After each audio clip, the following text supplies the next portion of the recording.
Oh, that's easy. I mean, 30% or even more of the multi-trillion-dollar US economy is just fintech, financial services, numbers in a computer.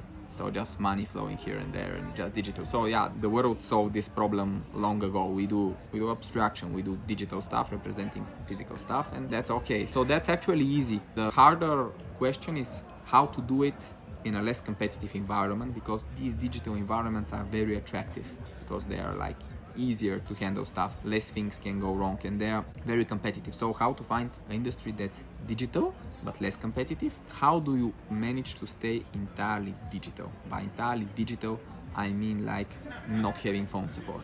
Because if you have phone support, you're not entirely digital. Customer may call and lose 3 hours of your support person to explain stupid stuff.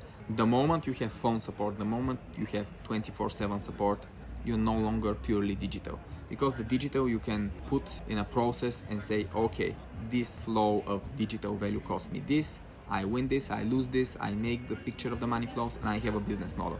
The moment some client that ordered something for $10 or like maybe more, but much less than $1 million, like 2 or 3 figure amount, the moment they can drain the time of your support, you're no longer purely digital. And that's what I always want to have. Purely digital business, which means customers cannot complain about anything, which means one-time transactions, like not subscriptions, because the subscribed buyer is the more frequent user of support. If there's only one-time transaction, like if you go to the store to buy bread, if you don't like the bread in 2 days, you would not go back to the store to ask for support.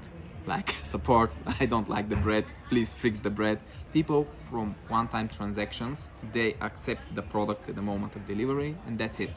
So unless there's some huge problem, they will not return the product or anything. So digital goods are great if you can manage to have no ongoing support and no returns. Returns are a big problem with the physical goods, because for e-commerce, the largest churn of value is returns. According to law, you have to allow the customer to return the product.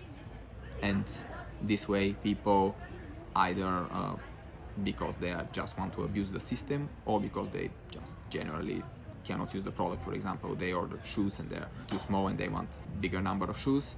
Like both in legitimate and illegitimate cases, the returns, they are killing the e-commerce.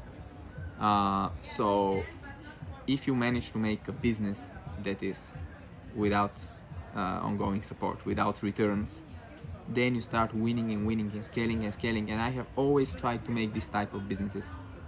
It doesn't have to be a 9-figure business. It's if a 7 or 8-figure business, but you manage to avoid the support, the returns, and all of the chargebacks, the fraud cases, all of these annoying problems, then you win big.